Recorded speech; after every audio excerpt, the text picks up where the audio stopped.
MD Supplement Superstore, #1.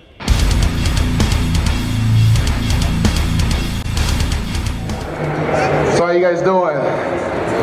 Doing all right? A little tired? Some people hungover from last night? Yeah? No? Okay. First off, I just want to say thank you for sticking around and hearing guys like me and Jay talk. This is one of the coolest parts of our year, where we get to meet and greet all of you and not have the stress of low carb dieting and stuff like that. So I just want to say thank you. Really, what I wanted to discuss is kind of like what Jay was talking about, just how I got started, in bodybuilding and what I was able to do to take those necessary steps, to get where I am today.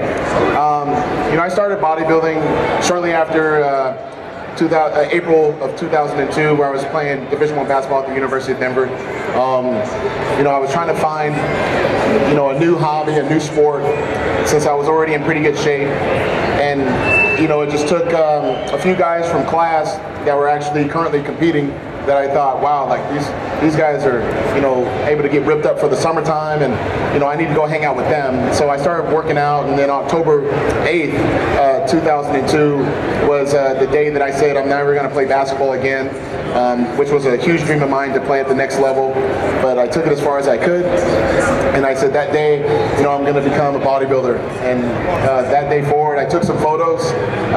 No one's ever seen them. I've actually kept them hidden, but I waited until all the guys on the basketball team, we all lived in the same house, and I waited for all of them to leave, and I remember setting a timer, on it, and here I am doing like my JCPenney catalog poses, more like men's physique stuff. No offense to anyone that does it, but I didn't know how to pose, so I was just trying to do these poses, and what I was trying to do is set like a certain foundation and say, okay, this is what you currently look like.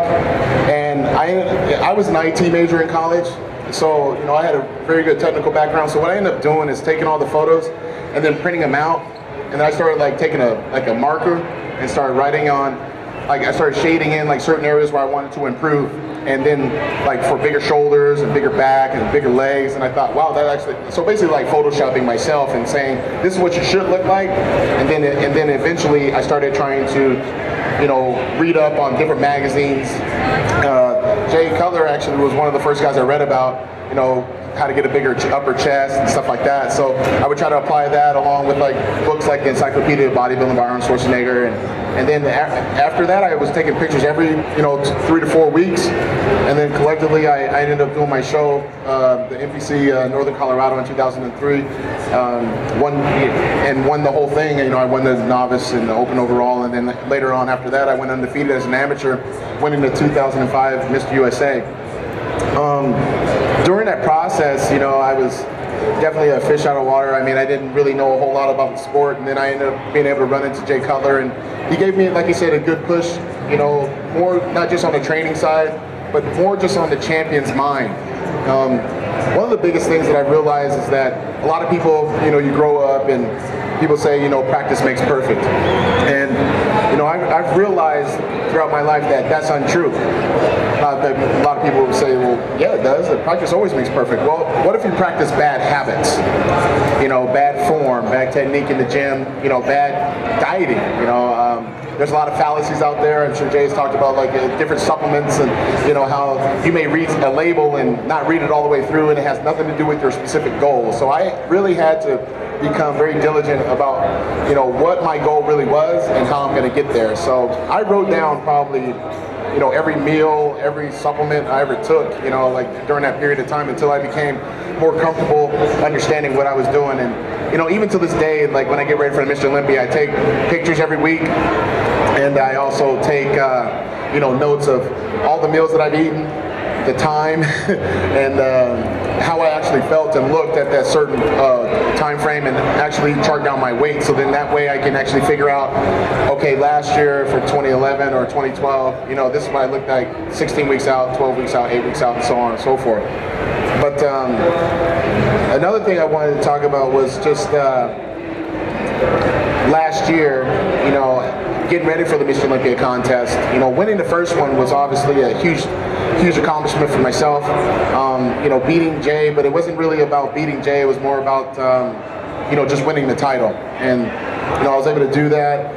And then throughout that next year, you know, my whole world just changed. And, you know, I was able to travel more, you know, get to be the icon of the sport. And to obviously have someone like my best friend Jay actually say that I was the king was like, I would say a gift and the curse, right? Because now, you know, the lights are on me. They're not just on him. And, you know, I had to make sure that I was always crossing all my T's, dotting all the I's, making sure I was being the best ambassador of the sport, because the last thing I wanted to do was take what Jay's done for the sport and for me and just throw it all away. So, you know, I traveled roughly a little bit over 220,000 miles last year, in about 15 different countries. You know, meeting people like yourself, answering a lot of questions, and really just learning, you know, not just how to train, but how to train on the road. And, you know, a lot of people in here, you know, I don't see too many people in here actually having food with them. So that's one thing that, you know, I always encourage it. Like when you're trying to, you know, bodybuild and stuff, you always have to plan ahead. Like for me, you know, I'd get on a plane, I'd bring meals with me. I'd make sure that all my meals were prepared, you know, when I get off the plane. I'd always make sure that I had time to train, you know, no matter what time zone I was in.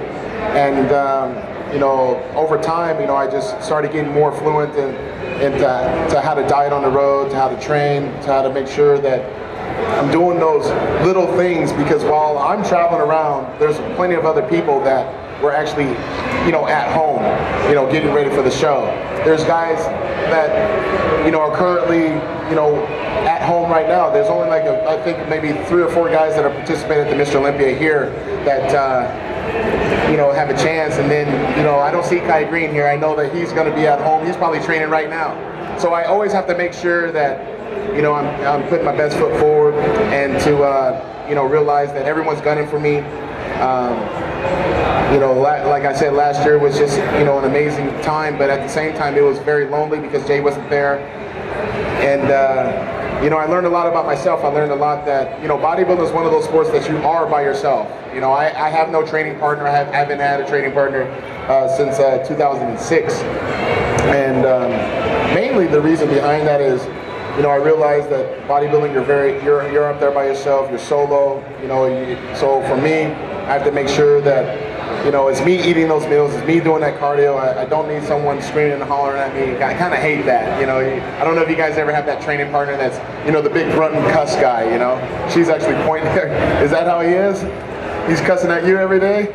All the time? And you let him do it?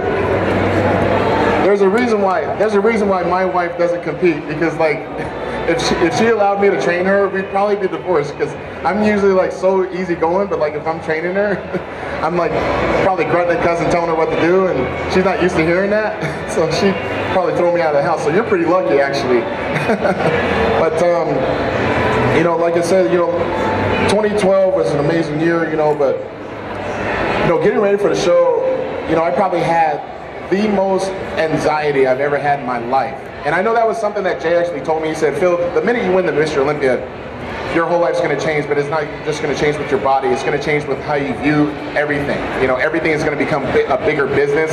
Everything's going to have more pressure. And, you know, the pressure did hit. You know, every day I was just shaking my head, you know, like, oh, I got to be better than last year. I got to be better than last year. And I think one thing that we all have to realize is that we have to learn how to do the little things. So writing down all your meals, you know, check them off, make sure that you actually did hit those goals. You know, check also that you did get those extra hours of sleep, that you did have, you know, your food, your supplements, and everything prepared. I mean, there was days where, you know, I was stressing myself out so much that I actually would forget to eat, or I actually would forget to go get a massage appointment and stuff like that. So it definitely taught me to learn how to micromanage myself and to stick to an actual itinerary. And you know, I'm really thankful that I was able to, you know, obviously win. But I'm more thankful that I have an opportunity, you know, this year to prove myself that I can win a 3rd title. And in order to do that, you know, my real goal is to just, you know, train hard, you know, train smart, and always have fun. Throughout my life, you know, growing up, I mean, as you can see, I'm not very tall, and you know, for me to play basketball, you know, at a Division I level I was always hearing about, you know, oh, you can't do this, you can't do that, and I think a lot of people in here have been told no, whether it be in a job or relationship or even in bodybuilding. You know, there's a ton of people in here that, you know, have come up to me at the booth and say, yeah, I want to be Mr. Olympia and stuff, and I'm sure there's a lot of their friends saying, there's no way in hell you're going to do that. There's no way you're going to turn pro. There's no way. You suck, or you don't have this, you don't have that. And I always try to tell people, you know, you have to have some realistic goals, but you can't really achieve a high amount of success listening to negativity all the time. And at some point in time, you can't do bodybuilding just to prove everybody wrong. You have to learn how to be proving the people that believe in you right? So for me, growing up, I always knew that, you know, I was playing the game like against all odds, right? You know, always playing the game 20 points down. Always kind of having that chip on my shoulder and things like that. And then I realized, in order for me to be the champion, why don't I just be more positive? Why don't I just, everything has to be positive. If anything's negative that comes in my way, I can't think about it. I can't even be around that person. It's like if someone were to come up to me today and say like, so do you think you're going to win the show again? Now I know that's a question that some of you probably asked, but my mindset is, well, what? Are you effing blind? Like, are you crazy? Like, of course I'm gonna win. I don't have to really tell myself that. I've already owned that as long as I do my best effort and I put myself in the best position to win, you know, I should have great result. You know, and I just make sure that all my friends, you know, I have all my crew with me, you know, that we maintain a, you know, good positive environment, you know, and anything we all do, you know, we all come from different walks of life. You know, you're gonna have a couple crappy days here and there, but I always play life by the percentages and say, well, if I were to have, let's say, out of a 31-day month, if I had 2 or 3 bad days, that's still over 90%. Good.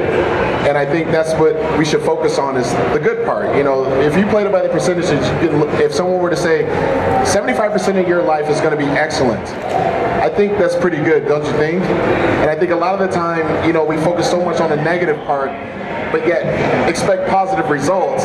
It's almost like an uphill battle, you know, it makes almost no sense. So, you know, for me to win the 2012 Mr. Olympia, I had to really realize that a lot of people were going to root for the other guy. I was the other guy at one point, you know, when I was climbing up the ranks and Jay and Ronnie were going after it, and then Jay finally won, and everybody was going to say, like, well, Phil's going to come after you. I can only imagine the things that they told Jay, like, this guy's going to beat you one day, and he was like, well, hell no. You know, he's not going to beat me. I'm the champ. I'm the best. I mean, you just saw him up here. That's the mentality you have to have. But, and now I have to own that as well, and realize that it's not a cockiness, it's not an arrogance. It may come off as that a little bit, but anything that we're very passionate about and we're intelligent about and we're really good at, I think you should be excited about it.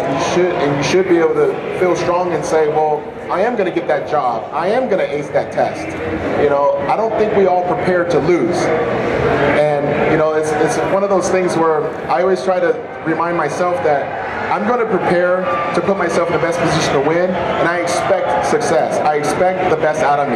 I'm not going to go to the gym and say, well, I'm going to go halfway today, but expect 100% of gains. It's like a complete waste of time. You know, I've gone to the gym and felt like, you know, that 100 pounds weighed 200, but then I had to tell myself, like, either going to get better or you're going to get worse. There's no in between. But I will say this, like, after winning the 2012 Mr. Olympia, I was very relieved. I was able to, you know, enjoy some time with my family and friends. And that was one thing that I really wanted to focus on after winning the first one, was to enjoy this journey and to really enjoy the people around it, to enjoy the fans a whole lot more. I mean, I'm 33 years old, and I realized that I've only got, you know, maybe 7-8 years left in the sport competitively. So my goal is to really, you know, try to inspire as many people as I can, to try to answer as many questions as I can, to provide, you know, immense amount of motivation and inspiration, and to really just always have a smile on my face, because you know, when I was playing basketball, I didn't realize that at some point that was going to be gone. It was going to be kind of taken away. And, you know, I didn't watch a game for like 3 years after I got done playing. And I hope and pray that, like, when I'm done bodybuilding, I can still come to these events and still have a smile on my face. And it's just the legacy that I'm going to leave behind is based on your involvement. And, you know, because when you guys weighed those lines for me and Jay and stuff like that, I just think, wow, like, it's so crazy. Like, I could never imagine being Mr. Olympia, but also meeting each and every one of you and having such nice things say to me, you know, that I get to take back with me to Colorado to, you know, push me through every rep, every set, every meal that I don't want to eat, like every freaking fish meal that guys like me and Jay have to eat. I hate white fish, by the way, and it's just one of those things I'm like, well, I got to do it because I just met this guy the other day that says he does the same thing in my videos. So I'm thinking, well, I have no choice, right? But, you know, really I just wanted to say, you know, I really appreciate you all. You know, I just want to say thank you, you know, to all that have attended. Thank you for the LA Fit Expo for having me and my crew. And to definitely, you know, watch out because there's no way in hell that Jay's going to win number 5. That's my mentality. I respect him. I love him to death. But, you know, my goal is to, you know, be bigger and better than I was last year and to be smarter while I'm doing it. You know, my day right now, you know, I'm weighing 265 and I'm just starting my off season. You know, after the Olympia, I decided to actually take the whole month of December off. That was something that I haven't done before. And the reason behind it was that I was just dead tired. And I think a lot of time people will ask, you know, is it okay to take days off and this and that? Well, if you're as tired as I was, your body needs a rest. So what I did do is I would go to the gym a couple days a week just to get some cleanup work done, do some different workouts and really just focus in on more of the recovery aspect, because anyone that bodybuilds or anyone that lifts, I think if we were to raise our hands and say, well, we all work hard and we're all about gaining muscle and you know, getting lean, but how many of us really think about the recovery aspect of bodybuilding? You know, how do we decrease the soreness? How do we decrease, you know, the aches and pains in our joints and ligaments? And the main thing I did was I realized that I got to be smarter than Jay, I got to be smarter than Kai, I got to be smarter than Branch and all these other guys, and realize that if I can recover faster than all of them, even though they have 10 plus years in age and also experience, then I can come back that next day even more efficient, so then I can continue to improve. So currently I actually get active release therapy, I get full massage, I get acupuncture, I get decompression, I have infrared sauna at my house, I actually do hyperbaric therapy as well.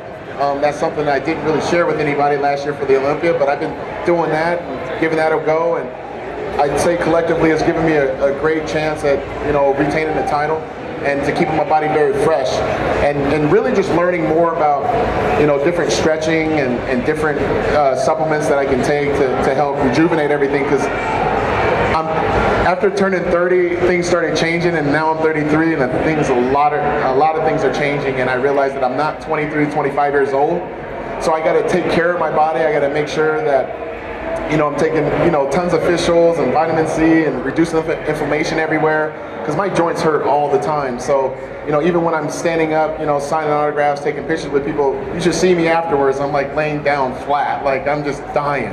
But learning how to recover is definitely going to, you know, keep me in the gym longer and more efficient.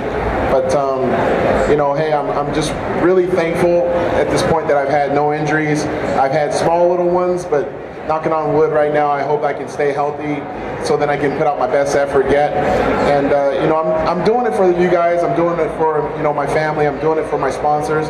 But I'm doing it for the people that truly believe in the sport and guys like me. So with that, I just want to say thank you. You know, I really want to just open this up for questions. I know there's a lot of people that probably want to ask some. If you're bashful, well, let's get over that right now. You know, there's no stupid question, to me anyway. I may smirk at you a little bit, but I'll do my best at answering them for you.